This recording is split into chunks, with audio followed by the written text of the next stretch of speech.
আমরা মনে করেছিলাম এই বাংলাদেশে বুক ভরে আমরা নিঃশ্বাস নেব, এই বাংলাদেশে স্বাভাবিক মৃত্যুর গ্যারান্টি থাকবে, ওলামায়ে কেরাম প্রাণ ভরে কথা বলবে আর মুসলমানেরা প্রাণ ভরে আল্লাহকে ডাকবে। এমন সুন্দর ন্যায় বিচার সাম্য মৈত্রীর এক বাংলাদেশ ৫ই আগস্টের আগে যারা জীবন দিয়ে এই বাংলাদেশ উপহার দিয়েছে, মনে রাখা লাগবে যদি এই বাংলাদেশ আবার আগের বাংলাদেশের মতো হয় তাহলে শহীদদের সামনে মুখ দেখানোর জায়গা থাকবে না, ঠিক কিনা বলো? যারা জীবন দিয়েছে এই জগদ্দল পাথরকে বিদায় করার জন্যে মনে রাখা লাগবে আর অন্যায় নয়, আর অবিচার নয়। হয় কত মসজিদের ইমামের ইমামতি চলে গেছে কোরআনের কথা বলার কারণে, ঠিক কিনা বলেন?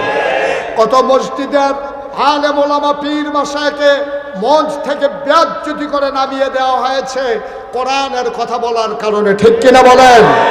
তারা নিজেদের মন মতো কথাগুলো বলাতে চেয়েছে। আমি স্পষ্ট করে বলতে চাই, কারো মন মতো কথা বলা যাবে না। ওয়ালা তুতিল কাফিরিন ওয়াল মুনাফিকিন, কাফের মুনাফিকদের অনুসরণ করা যাবে না। হকের পথে অবিচল আস্থা নিয়ে চলে যেতেই হবে। বাধা আসবে, লড়াই হবে, মামলা হবে, হামলা হবে, জেল জুলুম নির্যাতন হবে, প্রয়োজনে জীবন দেওয়া যাবে, ঈমান দেওয়া যাবে না। রাজি আছি কিনা হাত তুলে দেখো।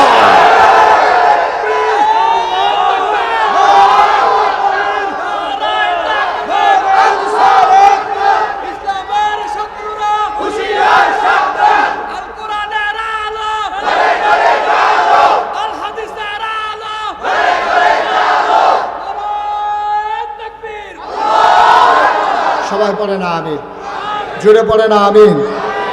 সুতরাং আল্লাহর দেওয়া বিধান অনুযায়ী আমার জীবন, আল্লাহ নিজেই আমরা ঘোষণা দিয়েছি, ইন্না সালাতি ওয়া নুসুকি ওয়া মাহইয়ায়া ওয়া মামাতি লিল্লাহি রাব্বিল আলামিন। আমার নামাজ, আমার কুরবানি, আমার জন্ম, আমার মৃত্যু, আমার সকাল, আমার সন্ধ্যা, আমার রান্নাঘর, আমার সংসদ ভবন, আমার ইন্টারন্যাশনাল রিলেশন, আমার জন্ম, আমার মৃত্যু, আমার অফিস, আমার আদালত, আমার ব্যবসা বাণিজ্য, আমার চাকরি বাকরি, আমার লেনদেন, আমার ব্যক্তি জীবন, আমার পারিবারিক জীবন, আমার সমাজ জীবন, আমার রাজনৈতিক জীবন, আমার ইন্টারন্যাশনাল রিলেশন কেবলমাত্র শুধুমাত্র একমাত্র লিল্লাহি রাব্বিল আলামিন, আল্লাহ রাব্বুল আলামিনের খুশির জন্য, ঠিক কিনা বলেন?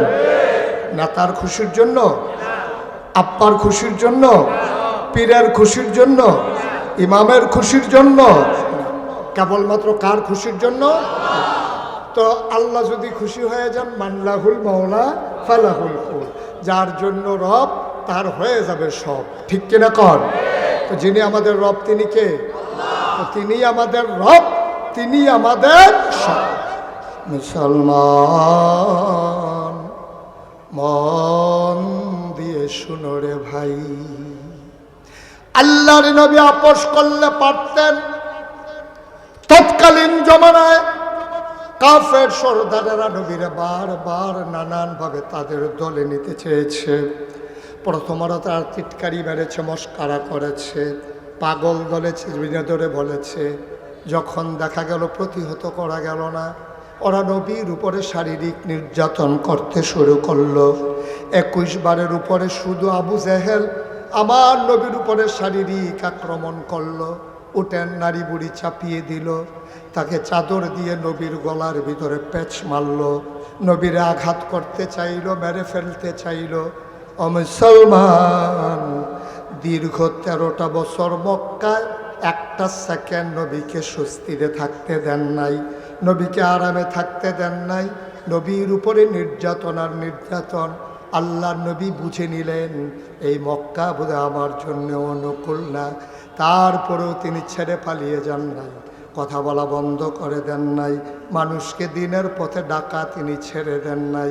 কত নির্যাতন হয়েছে, কোনোভাবেই যখন পরাস্ত করা গেল না, নবীর কাছে এবার কাফেরার প্রস্তাব দিয়ে দিল ৩ দফা। কয় দফা? সবাই একটু কথা বলেন, কয় দফা? ৩ দফা প্রস্তাব দেওয়া হলো। সবাই মিলে আবু জেহেল, আবু লাহাব, উতবা, সাইবা, মুগীরা নবীর বাড়িতে গেল, গিয়া ডাক দিল, মোহাম্মদ তো আলেম ওলামারা না বললে সাধারণরা বলবে কেমনে? মোহাম্মদ মোহাম্মদ। নবী দৌড়ে আসলেন, আসসালামু আলাইকুম। তাকায়া দেখা বুঝে হেরা বুলাহা বোধবা সাহেবা মুগিরা সব কাফেরের নেতারা। আল্লাহ নবী মুচকে হাসলেন, সবাইকে ডাকলেন, আহলান সাহলান মারহাবা, মোস্ট ওয়েলকাম, আমার ঘরে আপনাদেরকে স্বাগতম। অজুর পানি দিলেন, হাত মুখ ধোয়ালেন, খেজুর দিলেন, কিশমিশ দিলেন, গাওয়া দিলেন, আনার দিলেন, রুটি গুস্ত দিলেন। নবীজি বললেন, চাচারা, মুরব্বী মানুষ আপনারা আমার আব্বার ভাই, ডাকলেই তো আমি যাই, কেন কষ্ট করে আমার কাছে এসেছেন? কয় জরুরি খবর আছে। কয় কি খবর? কয় চিন্তা করে দেখলাম আমরা বলি 360 দেব দেবীর কথা, তুমি বলো এক আল্লাহর কথা। সমাজটার ভিতরে প্যাঁচ লাগতেছে, বিশৃঙ্খলা হচ্ছে, মানুষগুলো দুই ভাগে বিভক্ত হয়ে যাচ্ছে, চলো একটা মিলমিশে চলে যাই। নবী বললেন, কি মিলমিশ? আমরা চিন্তা করে দেখেছি তোমারে 3টা জিনিস দেব, 3টা জিনিস তুমি নিতে পারো অথবা যে কোনো একটা নেবা। শর্ত হইল এক, আল্লাহর কথা আর বলা যাবে না। জোরে বলবেন না নাউজুবিল্লাহ। তোমাকে 3টা জিনিস দেব। কয়টা? 1 নাম্বার, যদি নেতা হতে চাও তোমাকে মক্কার অবিসংবাদিত নেতা বানিয়ে দেব। নমিনেশন পেপার সাবমিট করা লাগবে না, পোস্টার করা লাগবে না, শুভেচ্ছা জানানো লাগবে না, নির্বাচনের খবর নাই, এখনো তফসিল ঘোষণা হয় নাই, হবে কি হবে না জানে না। বাংলাদেশে দেখবেন 2-3 বছর আগে মানুষ গাছের ভিতরে উঠে আতলারে, ঠিক কিনা কর? নির্বাচনের লগে দেখা নাই হাতে গাছ উঠতে আতলারে, শুভেচ্ছা আসিন ওই কালবা। আরেকবার সিটাগাং তাই হাতার গাছও দেখে সিল্লান দিয়ে বেহুশ, দারোয়ান মারোয়ান দেখে যে লুলমুল ছেড়ে দিছে, তারে নিয়ে সেটা পানি টানি ডাইলা হুস করে কয় কি তারে? কয় কেটা জানি গাছ উঠতে আতলারে। কারণ বেড়া আমরা দিই সবসময় তাই গাছ উঠতে কেউ আতলারতে দিন। আমি কই মিশা দেখছি, গিয়া যখন টস্তার দেখছে দেখে যেতে ওই ওই আর নির্বাচন করবো গাছ উঠতে আতলারে। নাউজুবিল্লাহ কইতেন না? আহারে নেতা, নেতা হওয়ার যে কি দায়িত্ব, যদি বাংলার মুসলমান বুঝতো নেতাগিরি ফালাইয়া জঙ্গলে চলে যেত, ঠিক কিনা? আবু বকরের ইন্তেকালের পরে হযরত উমরকে সবাই খুঁজতেছে, খুঁজে পায় না। আবু বকরের ইন্তেকাল হয়ে গেছে, সবাই খুঁজতেছে উমরকে, উমর কই, উমর কই, উমর কই। খুঁজতে খুঁজতে দেখে যে কোথাও নাই, গিয়া দেখে ঘরের দরজা বন্ধ করে ভিতর থেকে দরজা আটাইয়া উমর কাঁদতেছে। সবাই দরজা খুলে বলতেছে, আপনি কি করতেছেন? আমি জানতাম আবু বকরের পরে গলায় রশি আসবে, আমার গলায় গামছা বেঁধে দেবা তোমার, তোমরা আমাকে তোমরা নেতা বানাইতে চাও।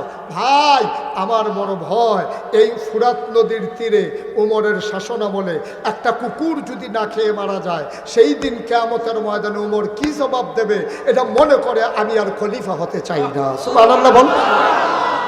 এটার নাম ইসলাম, এটার নাম ইসলাম। আর আমরা তারা নেতা ওনের লেগিয়া হ্যাঁ তার বউ হাতারে বুড়দা না খেয়ে রুইয়া বইয়া রইছে, আসেনি রে কারবা? হ্যাঁ তার বউ আর বাইরে বুড়া সেগুলো লাভ কি তার বউয়ে তারে মানুষ মনে করে না। হ্যাঁ তে নির্বাচন করবো, তে বেড়াইতের মতো ফুস্টার লাগাইতেছে, ইয়া করতে আছে। নির্বাচন যখন গণাইছে কয় কি তারে, তুই কি দাঁড়াই দিয়ে কত নমুনা দেখো না। পরে যখন কইছে যে আমরা চিন্তা করছি সবাই মিলে বেড়ারে দাঁড় করা, তা কত আমি যে টাকা পয়সা খরচ করে লাইলাম, তে সারা শহরে মিলাইয়া খরচ করছে 20,000। তারে জিজ্ঞেসে কিরম খরচ হয়েছে, কয় 2.5 লাখ তো ফইলে নাই। তো ঠিক আছে, যাবারাই করি বাবারা 3 লাখ দিয়ে দিব, কি করবো? তো ভাগ্য উত্তরই সেটা লইয়া। এই কারবার হইল বাংলাদেশ, ঠিক কিনা কয়? কাফেরানা ডাক দিয়া কয়, ও মুহাম্মদ, আমরা তোমারে 3টা জিনিস দেব। 1 নম্বরে নেতা বানাই দেব, নমিনেশন পেপার সাবমিট করা লাগবে না, গরমে ছিল করা লাগবে না, বিস্কিট খাওয়ানো লাগবে না, চা খাওয়ানো লাগবে না, আকিস বিড়ি লাগবে না, নির্বাচনের আগের রাইতে টাকা দেওয়া লাগবে না। সব আমরা দেখব, তুমি একচ্ছত্র নেতা হয়ে যাবা, তুমি হবা একক নেতা। শর্ত হইল এক আল্লাহর কথা আর বলা যাবে না। আপনারা কি রাজি? তো নবী আর রাজি হবে কেমনে? নবীজি জিজ্ঞেস করেছে, ভাই চাচা কথা না কয়টা কইবেন? কথা তো তিনটা, তো গেল কয়টা? বা কথা কয় না, গেল কয়টা?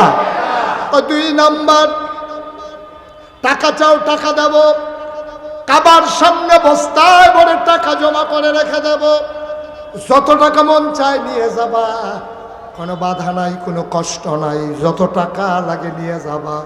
শর্ত হইল এক আল্লাহর কথা আর বলা যাবে না। দফা কয়টা? গেল কয়টা? রইল কয়টা?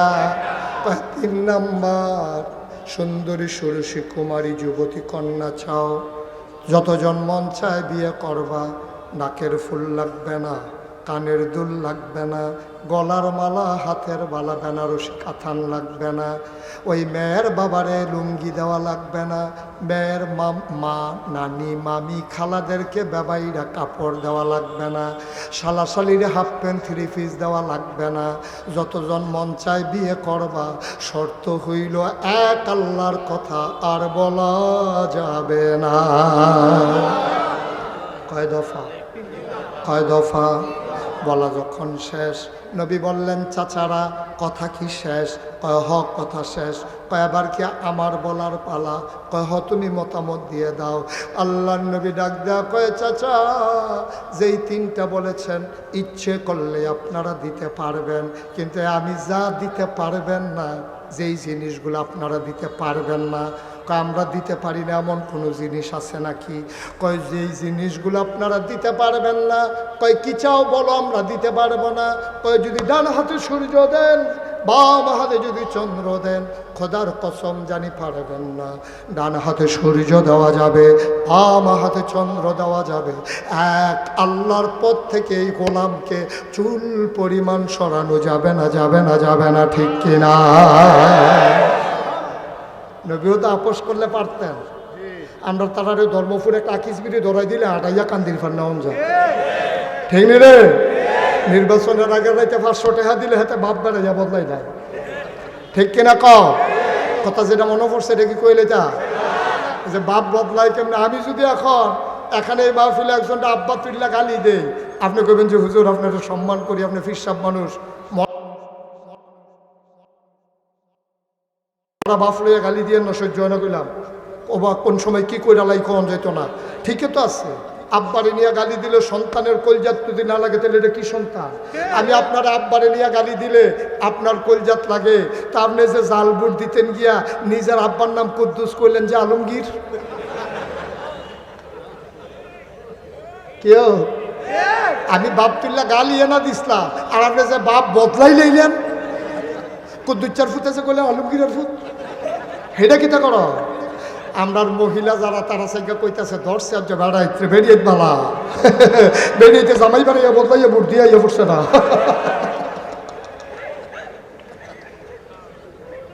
আমরা কি মানুষ রয়েছি নি বেড়া? আমরা কি মানুষ রয়েছি? আমাদের নৈতিক মান শিয়াল কুকুরের চাইতে নিচে নেমে গেছে, ঠিক কিনা বলো? তুমি 500 টাকা খাইয়া বাপের নাম বদলাই ফেলাও, তোমার জামাই বিদেশ দেখে তুমি হান্ডু হান্ডু করে ঘুরবা, তুমি বুদ্ধি থাকি আরেকবার আরে জামাই বানাইয়া বুদ্ধি আইয়া আরেকবার বড় উঠতে থাকবা, কারবার কি? তুমি বউলা একজনের নাম কই আইছো আরেকজনের, তো তুমি হাবাড়ার বউ আর রইছনি? তুমি একটু চিন্তা করেন আব্বা, একটু চিন্তা করেন। ওয়ালা তুতিল কাফিরিন ওয়াল মুনাফিকিন, কাফের মুনাফিকদের অনুসরণ অনুকরণ করা যাবে না, এটা আল্লাহর কথা, ঠিক কিনা বলো? কষ্ট হইতেছে বোধহয়, ছেড়ে দেওয়া দরকার। আল্লাহর নবী কোনোভাবেই যখন কাফেরদের সাথে আর পারছিলেন না, আল্লাহ তাবারক ওয়া তাআলা ইশারা দিলেন, নবী গো যে কোনো সময় চলে যাওয়া লাগবে, যে কোনো সময় চলে যাওয়া লাগবে, প্রস্তুত থাকেন। আল্লাহ নবী ডাক দিয়া আবু বকরকে কানে কানে কয়, আবু বকর, ও আবু বকর, চলে নাকি যাওয়া লাগবে, তুমি একটু তৈরি থেকো। আবু বকর কথাটা মনে রেখে দিয়েছে। বাড়িতে গেলেন, 2টা উট কিনলেন বাজার থেকে। কোনো এক ইহুদির বাড়িতে উটগুলো দিলেন লালন পালন করার জন্যে। উটগুলা বড় হয় আর আবু বকর দরজায় পিঠ লাগাইয়া ঘুমায়। নবী বলছেন তৈরি থেকো, আর আবু বকর দরজায় পিঠ লাগাইয়া দাঁড়াই থাকে সারা রাত। আবু বকরের স্ত্রী ডাক দিয়া কয়, আপনি কি মরে যাবেন? আপনি কি পাগল হয়ে গেছেন? এইভাবে দরজায় দাঁড়াইয়া দাঁড়াইয়া ঘুমানো যায়? আপনি বিছানায় আসেন। আবু বকর কয় না, নবী বলছে রেডি থাকার জন্য, তো ডাক দিলে উঠবেন, সমস্যা কি? আবু বকর সিদ্দিক ডাক দিয়া কয়, বিবি গো, আমি যদি বিছানায় যাই আর শক্ত ঘুম দিয়ে ফেলি, আমার নবী যদি একবারের জায়গায় 2বার ডাক দেওয়া লাগে, আমার কলিজায় বানবে না গো বিবি। এই জন্য দরজায় দাঁড়িয়ে আছি, ডাকটা দিতে দেরি যেন সজাগ হতে দেরি না হয়। আপনি কি দরজা বিছানায় ঘুমাইলে আপনি কি উঠতে পারবেন না? কয়েকটা সেকেন্ড দেরি আমার সহ্য হবে না, আপনি তো অসুস্থ হয়ে যাবেন। আবু বকর সিদ্দিক ডাক দিয়া কয়, না ঘুমাইয়া অসুস্থ হয়ে যাওয়া ভালো, আমার নবীরে কষ্ট দিলে আমার হৃদয় মানবে না। ঠিক ঠিক তিনি দরজায় দাঁড়িয়ে আছেন। আল্লাহ নবী আস্তে করে নক করলেন, আস্তে করে ডাক দিলেন, আবু বকর। নবীজি বল, আবু বকর সিদ্দিক কয়, লাব্বাইক ইয়া রাসূলুল্লাহ। দরজা খুলে দিলেন। নবী চমকে উঠলেন, থমকে দাঁড়ালেন। নবী আশ্চর্যান্বিত হয়ে গেলেন, এ কেমন আজব মানুষ, মাঝরাতে একটা মাত্র ডাক দিলাম, কেমন করে টের পাইলা বুঝলাম না। আবু বকর রে, ও আবু বকর, তুই কি ঘুমাস না? আবু বকর ডাক দিয়া কয়, নবী গো, আপনি বলার পর থেকে এই পিঠ আর বিছানায় লাগে।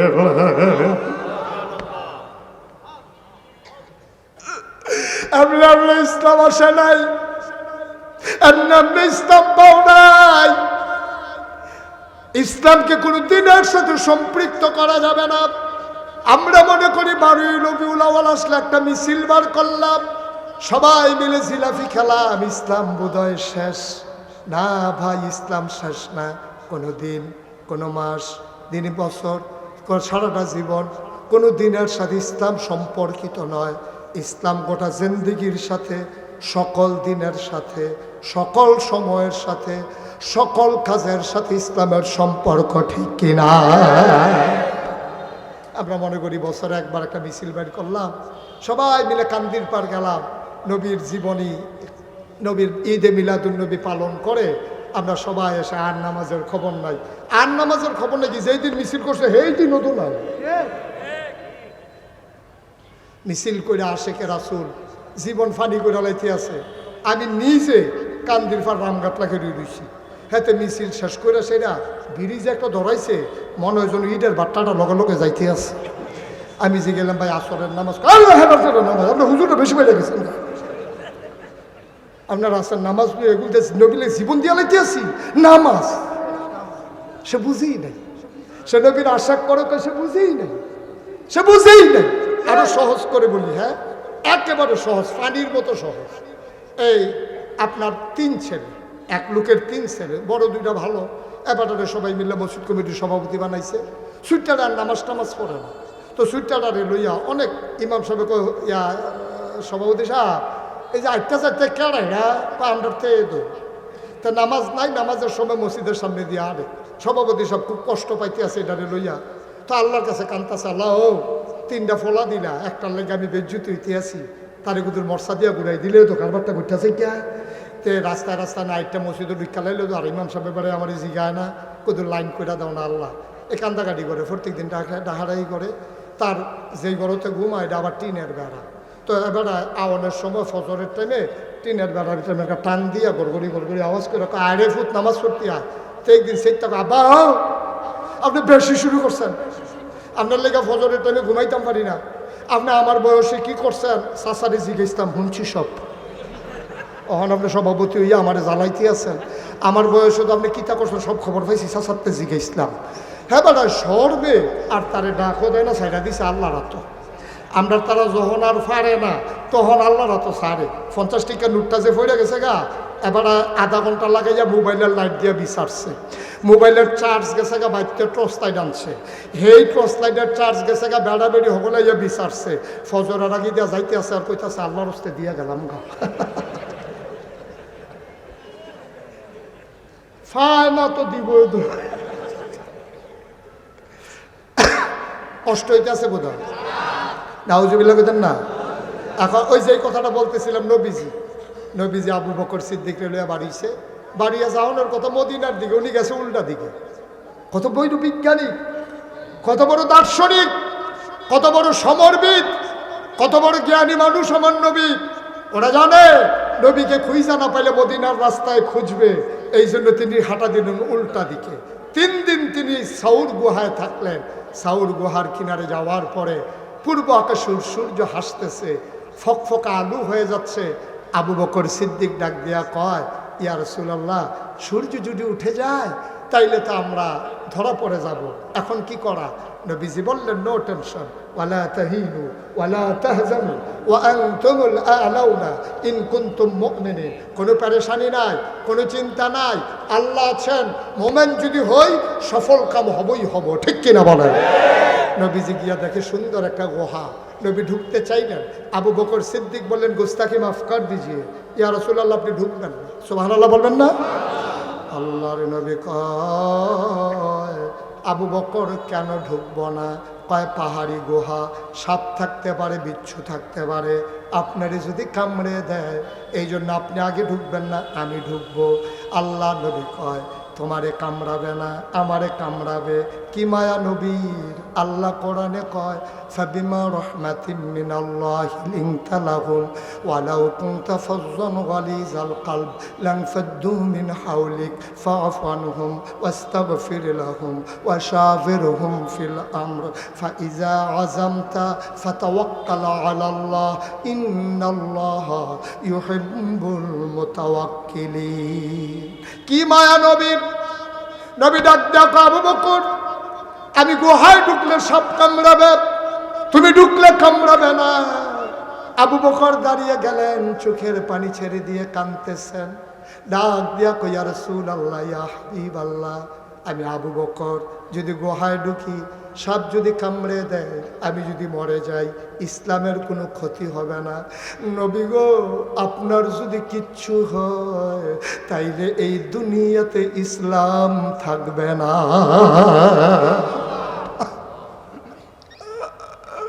আমি মরে গেলে কোনো সমস্যা নাই, আপনি নাই তো ইসলাম নাই। এই নবী চলে গেলেন মদিনায়।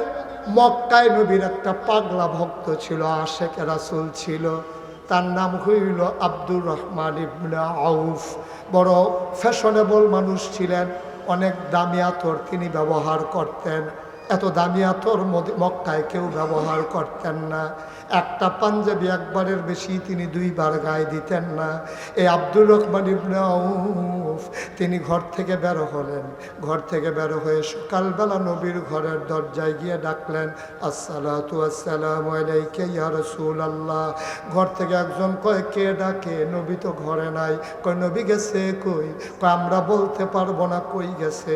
আব্দুর রহমান ইবনে আউফ রাদিয়াল্লাহু তাআলা আনহু তিনি আস্তে করে ঘরে আসলেন, পটলার ভিতরে কিছু টাকা নিলেন, প্রয়োজনীয় কাপড় নিলেন, তিনি বের হয়ে গেলেন। তিনি মনে করলেন, যেই মক্কায় নবী নাই, এই মক্কায় আব্দুর রহমান থাকবে না, থাকলো আব্দুর রহমান বাঁচবে না। এবার আব্দুর রহমান ইবনে আউফ রাদিয়াল্লাহু তাআলা আনহু যখন পটলা নিয়ে টাকা নিয়ে বের হয়ে গেলেন, মক্কা থেকে কোনো মুসলমান মদিনায় যেন যেতে না পারে। বাংলাদেশে যেমন বিজিবি আছে, সীমান্ত চৌকি আছে, এমন করে মক্কার কাফেরারা সীমান্ত চৌকি বসালেন। ধরে ফেললেন আব্দুর রহমান ইবনে আউফ রাদিয়াল্লাহু তাআলা আনহুকে। এবার তাকে ধরে নিয়ে আসা হলো তৎকালীন সংসদ, নাম হলো দারুন নাদওয়া। ওই সংসদের ভেতরে ঢোকানো হলো। আবু জেহেল ডাক দেয়া কয়, আব্দুর রহমান, তুমি তো বড় সুশ্রী মানুষ, সুন্দর মানুষ, ফ্যাশনেবল মানুষ, অনেক ধনী মানুষ, সম্মানিত মানুষ। তুমি ফাজলামির ভিতরে নাই, কোনো দুর্নীতির ভিতরে তুমি নাই। আব্দুর রহমান কোথায় যাচ্ছিলা? কয় আমি চলে যাব মদিনায়। কয় কেন মদিনায় যাবা? আব্দুর রহমান আর গোপন করেন নাই, ডাক দেয়া কয় যেই মক্কায় নবী নাই এই মক্কায় আব্দুর রহমান বাঁচবে না। প্রতিদিন সকালে একবার, বিকালে একবার, নবীকে না দেখলেও বাগানগুলো তোমরা নিয়ে নাও, আমার পানির কূপ নিয়ে নাও, বাড়ি নাও, ঘর নাও, আমার ব্যবসা নাও, আমাকে ছেড়ে দাও। বললে যাবেন ভালো কথা, পাঞ্জাবিটা কোন জায়গার টাকা দিয়ে কেনা? কয়টা তো মক্কার টাকা দিয়ে কেনা। মক্কার পাঞ্জাবি গায়ে দিয়ে তো মদিনায় যাওয়া যাবে না। আব্দুর রহমান টান দিয়া পাঞ্জাবিটা খুলে ফেলে দিলেন। কয় যে আপনার খুঁটের ভিতরে কি দেখা যায়? কয় সামান্য কিছু টাকা আছে। কয় মক্কার টাকা নিয়ে মদিনায় যাওয়া যাবে না। তিনি টাকাগুলো দিয়ে দিলেন। এবার তিনি বুঝলেন তারা হয়তো এবার লুঙ্গির ব্যাপারে কথা বলবে। তিনি বড় লাজুক মানুষ ছিলেন, ভদ্র মানুষ ছিলেন। তিনি মাথা নিচু করে আস্তে থেকে বের হয়ে গেলেন। রাত যখন শেষ হয়ে যায়, পাখিগুলো যখন আপন নিরে ঘুমিয়ে পড়েছে, বেওয়ারিশ কুকুরগুলো নিরাপদ আশ্রয়ে, ছোট্ট শিশুরা মায়ের বুকে মুখ রেখে ঘুমায়, প্রিয়তম স্বামী প্রিয়তমা স্ত্রীকে নিয়ে ঘুমিয়ে পড়েছে। রাত জাগা পাখিগুলো মাঝে মাঝে ডেকে উঠে, দূর প্রান্তে কোথাও বা শিয়াল ডাকে। আব্দুর রহমান ইবনে আউফ তিনি আস্তে করে ঘুম থেকে উঠলেন। ঘুমোতে তো পারেন নাই, তিনি বিছানা ছেড়ে দিলেন, খালি গা, পরনে শুধুমাত্র লুঙ্গি, কোনো টাকা পয়সা নিলেন না। তিনি সীমান্ত চৌকি ফাঁকি দিয়ে তিনি লুকিয়ে লুকিয়ে মদিনার রাস্তায় ধরলেন। দিনের বেলা লুকাই থাকে গুহায়, রাতের বেলা পথ হাঁটে ওই চাঁদ দেখে দেখে। দিন যায় রাত যায়, আব্দুর রহমান মদিনার সীমান্তে চলে গেলেন। মদিনার পাশাপাশি যাওয়ার পরে একটা যখন সকাল হয়ে যাবে, তিনি ফজরের আজান শুনবেন। ফজর হয়ে গেল, এমন সময় আব্দুর রহমান এখনো বুঝে নাই তিনি যে মদিনায় চলে এসেছেন। তিনি লুকালেন একটা খেজুর বাগানে। খেজুর বাগানে লুকানোর পরে শুনতে পাইলেন কে যেন ডেকে ডেকে কয়, আসসালাতু খায়রুম মিনান নাওম। কে যেন ডেকে ডেকে কয়, হাইয়া আলাস সালাহ। কে যেন ডেকে কয়, আসসালাতু খায়রুম মিনান নাওম। তিনি লাফ দিয়ে উঠে গেলেন। চোখের ভিতরে ঝিলিক দেখা দিল। তিনি দিলেন দৌড়। দৌড়ে দৌড়ে দেখে আধো আলো আধো অন্ধকার। তিনি গিয়া ওযু করলেন, মসজিদের পেছনে দাঁড়ালেন। কেউ তারে চিনে না, তিনিও কাউরে চিনেন না। ও মুসলমান, নবীর একটা অভ্যাস ছিল, নামাজ পড়ে তিনি ঘুরে বসতেন সাহাবাদের দিকে। এবার তিনি ঘুরে বসলেন। তিনি সবাইকে জিজ্ঞেস করলেন, কেমন আছো তোমরা? সবাই বলে, ইয়া রাসূলুল্লাহ, ভালো আছি। হঠাৎ করে আব্দুর রহমান ইবনে আউফের দিকে নজর চলে গেল। আল্লাহ নবী ডাক দেয়া কয়, ওই কোনায় কে বসে আছে? ওই কোনায় এটা কে বসে আছে? আব্দুর রহমান আস্তে করে দাঁড়ালেন, ডাক দেয়া কয়, ইয়া রাসূলুল্লাহ, আমি আপনার আব্দুর রহমান। কয়, কোন আব্দুর রহমান? মক্কায় আমার এক আব্দুর রহমান ইবনে আউফ ছিল। কয়, ইয়া রাসূলুল্লাহ, আমি সেই আব্দুর রহমান ইবনে আউফ। কয়, তোমারে দেখলে তো চিনাই যায় না। কি সুন্দর লাবণ্যময় চেহারা ছিল তোমার, চোখগুলো ছিল ভাসা ভাসা, গালের রং ছিল দুধে আলতায় মেশানো। আব্দুর রহমানকে চুলগুলো ছিল তোর কেমন হালকা হালকা কোকড়ানো, দাড়িগুলো ছিল কি সুন্দর প্রলম্বিত, এ তোর কেমন নমুনা হয়ে গেছে, চোখগুলো গর্তে চলে গেছে, গালের হাড্ডি ভেসে গেছে। আব্দুর রহমান রে, তোর চুলগুলো উস্কো খুস্কো, দাড়িগুলো এলোমেলো, তোর গায়ের পাজরের হাড্ডিগুলো দেখা যায়। কে তোরে এমন বানাইলো? আব্দুর রহমান ডাক দেয়া কই, ইয়া রাসূলুল্লাহ, আমার ইসলাম এমন বানাই দিছে।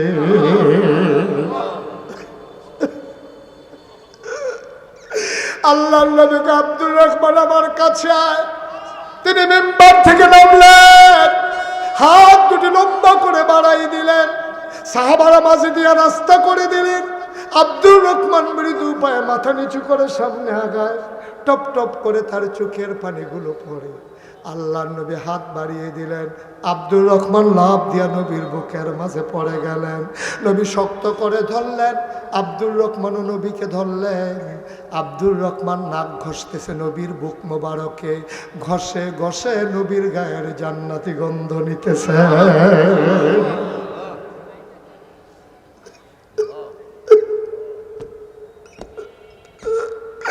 আব্দুর রহমান কই, ইয়া রাসূলুল্লাহ, একদিন না দেখলে আমি পাগল হয়ে যেতাম, আজকে কতদিন হয় নবী গো আপনার একটা নজর দেখি না, আপনাকে একটা পলক দেখি না।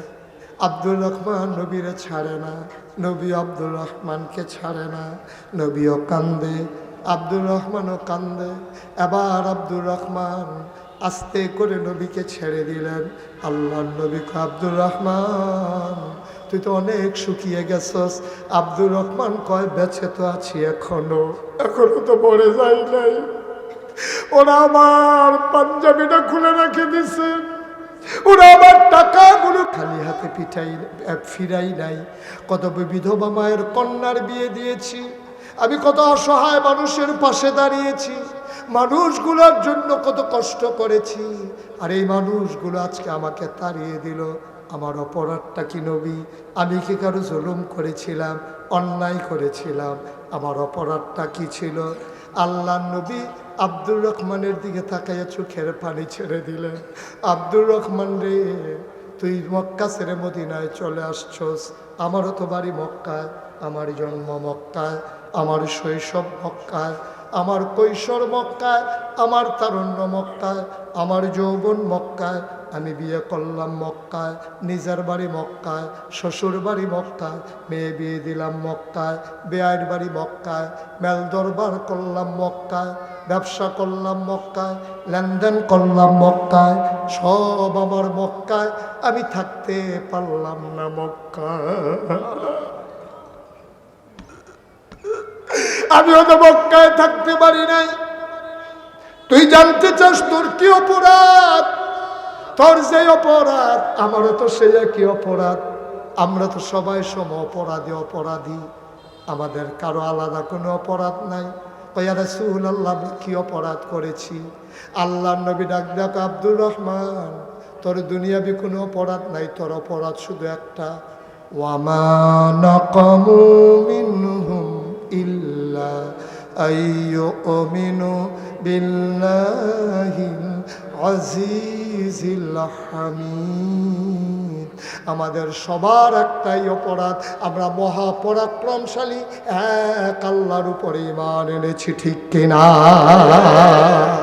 এই অপরাধে শতকরা 92 জন লোক মুসলমানের দেশে চুর গুন্ডা বদমাইশ ডাকাতগুলো যখন থাকার কথা ছিল জেলখানায়, আমরা খেয়াল করে দেখলাম বাংলাদেশের আলেম ওলামা দিয়ে জেলখানা ভরে গেছে, ঠিক কিনা বলো?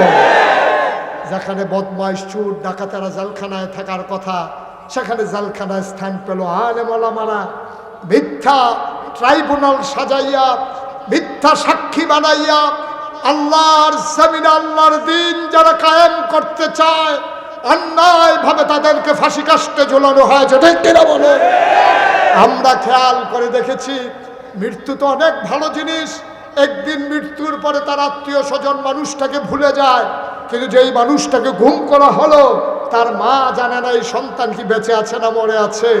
গুম হওয়া এক সন্তানের মা কেঁদে কেঁদে বলেছে, কেউ যদি আমাকে বলতো আমার ছেলে মারা গেছে, আমার জন্য কতই না ভালো ছিল, কিন্তু যখনই দরজায় কলিং বেল বাজে আমার মনে হয় এই বুঝি আমার খোকা ফিরে এসেছে। কিন্তু আমি তো জানি না আমার খোকা আছে কি নাই। সকালবেলা ঈদের দিনে নতুন জামা পরে বাচ্চা বসে আছে, মা বলে চাচ্চুর সাথে ঈদগাহে যাও। ছেলে বলে না যাব না, বাবা আসলে বাবার আঙ্গুলে ধরে ধরে যাব। ছেলে ঈদগাতে যেতে চায় না, বাবা আসবে তো ছেলে ঈদগাহে যাবে। ছেলে তো জানেই না তার বাবা আছে নাকি নাই। কত নিশ্চিত, কত নির্মম, কত অপরাধ। মুসলমান, এই বাচ্চাগুলা যখন একদিন বড় হয়ে 18 কোটি মানুষের কাছে জবাব চাইবে, সেই দিন মাথা হেঁট হয়ে যাবে, জবাব দেওয়ার কোনো জবাব আমাদের জানা থাকবে না, ঠিক কিনা?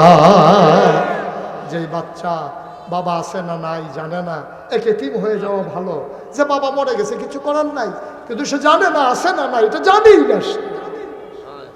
এক একজন মানুষের বিরুদ্ধে 100টা মামলা, 150 মামলা, 200 মামলা, এ কেমন নির্মম নির্যাতন। অথচ এই দেশে 92 জন লোক মুসলমান, এই দেশে 92 জন লোক মুসলমান নামাজ পড়ে না কেন? এই জন্য মামলা হয় নাই। সুদ খায় কেন? এই জন্য মামলা হয় নাই। ঘুষ খায় কেন? এই জন্য মামলা হয় নাই। মামলা হয়েছে ক্ষমতা পাকাপুক্ত করতে গিয়া বিরোধী দলকে দমন করার জন্য, ঠিক কিনা বলো? নির্মমতা, পাষণ্ডতা যা ভুলে যাবার নয়। আল্লাহ তাবারক ওয়া তাআলা তোমার জন্য দিন দিলেন ইসলাম, মানুষগুলো যেন অন্ধকার থেকে আলোতে চলে আসে, গোমরাহি থেকে হেদায়েতে চলে আসে। 21 শতাব্দীর সূচনা লগ্নে আজও যখন মানুষ ধুমড়ে মুছড়ে মরে, আজও যখন মানুষগুলোর স্বাভাবিক মৃত্যুর গ্যারান্টি নাই, এমন বাংলাদেশ যারা বীর যোদ্ধা, মুক্তিযোদ্ধা ছিল, যারা জীবন দিয়েছিল দেশের জন্যে, তারা এই বাংলাদেশের জন্য জীবন দেয় নাই, ঠিক কিনা বলে? আমরা মনে করেছিলাম এই বাংলাদেশে বুক ভরে আমরা নিঃশ্বাস নেব, এই বাংলাদেশে স্বাভাবিক মৃত্যুর গ্যারান্টি থাকবে, ওলামায়ে কেরাম প্রাণ ভরে কথা বলবে, আর মুসলমানেরা প্রাণ ভরে আল্লাহকে ডাকবে। এমন সুন্দর ন্যায় বিচার সাম্য মৈত্রীর এক বাংলাদেশ 5ই আগস্টের আগে যারা জীবন দিয়ে এই বাংলাদেশ উপহার দিয়েছে, মনে রাখা লাগবে, যদি এই বাংলাদেশ আবার আগের বাংলাদেশের মতো হয়, তাহলে শহীদদের সামনে মুখ দেখানোর জায়গা থাকবে না, ঠিক কিনা বলো? যারা জীবন দিয়েছে এই জগদ্দল পাথরকে বিদায় করার জন্যে, মনে রাখা লাগবে, আর অন্যায় নয়, আর অবিচার নয়, আর টেন্ডারবাজি নয়, সিএনজি স্ট্যান্ডে আর চাঁদাবাজি নয়, বাস স্ট্যান্ডে আর চাঁদাবাজি নয়। এখন থেকে ধনী আর গরিবের পার্থক্য থাকবে না, এখানে কেউ রাজা কেউ প্রজা হবে না, এখানে সবাই আমরা ভাই ভাই, ঠিক কিনা বলো?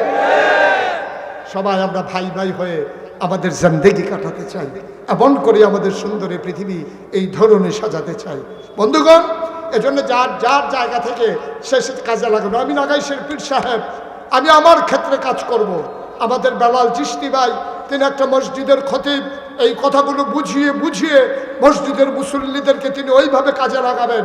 এইভাবে যার যেখানে অবস্থান আছে, সামাজিক অবস্থান যার যেখানে আছে, তারা সেখানে অবস্থান ভূমিকা রেখে আপনি যিনি এই বাজার সব সরদারি করেন, মেল করেন, আপনি সেখানে ইনসাফ কায়েম করে দেবেন। আপনি যিনি অফিসে বসে অফিস চালান, আপনি ঘুষ খাওয়া বন্ধ করে দেবেন। আপনি দুর্নীতি করবেন না।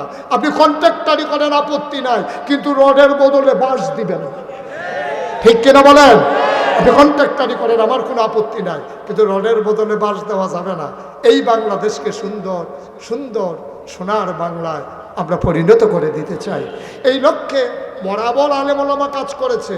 আপনাদের হয়তো নলেজে নাই, 5ই আগস্টের পরে কুমিল্লা শহরের একটা মন্দির আক্রমণ হতে দেয় না উলামায়ে কেরাম, ঠিক কিনা বলো? আমরা ডিসি সাহেবের সাথে বৈঠক করেছি, আমরা এসপি সাহেবের সাথে কথা বলেছি, সদরের টিউনুর সাথে, ওসির সাথে আমরা কথা বলেছি। আমরা তাদেরকে এনশিওর করেছি যে কুমিল্লা শহর আলেমের শহর, মাদ্রাসার শহর, এই শহর নিয়ে আপনাদের টেনশন দরকার নাই। কোনো একটা মন্দিরে একটা ফুলের টোকাও পড়বে না।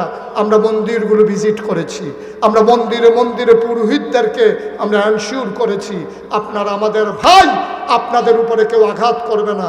মোবাইল নাম্বার দিয়ে এসেছি, রাতের 3টা হোক ফোন দেবেন, মেয়ে না মুশতাক ফয়েজি আছে আপনাদের সাথে, শুধু আমি না, এমন করে প্রতিটা আলেম ওলামা, মসজিদের খতিব, মাদ্রাসার মুহতামিম, মাদ্রাসার প্রিন্সিপাল, সবাই মিলে যৌথ প্রচেষ্টার মাধ্যমে আমরা কুমিল্লাকে একটা নিরিবিলি শহরে পরিণত করেছি। ইনশাআল্লাহ যতদিন আমরা বেঁচে থাকব, কুমিল্লাকে সাম্য মৈত্রীর এক দৃষ্টান্ত হিসেবে রাখতে চাই, ঠিক কিনা বলেন? কুমিল্লা পথিকৃত হবে, কুমিল্লা এগিয়ে ছিল, এগিয়েই থাকবে। কুমিল্লাকে পিছিয়ে দেওয়ার কারো সুযোগ নাই। কুমিল্লা নামের সাথে কারো না কারো অ্যালার্জি থাকতে পারে, ঠিক কিনা বলো? কিন্তু মনে রাখবো, আমরা কুমিল্লার মানুষ, আমরা সব ঝড় ঝাপটা সব কিছু পেছনে ফেলেই এগিয়ে যেতে জানি। এগিয়েছিলাম, এগিয়ে আছি, এগিয়েই থাকবো আমরা ইনশাআল্লাহ।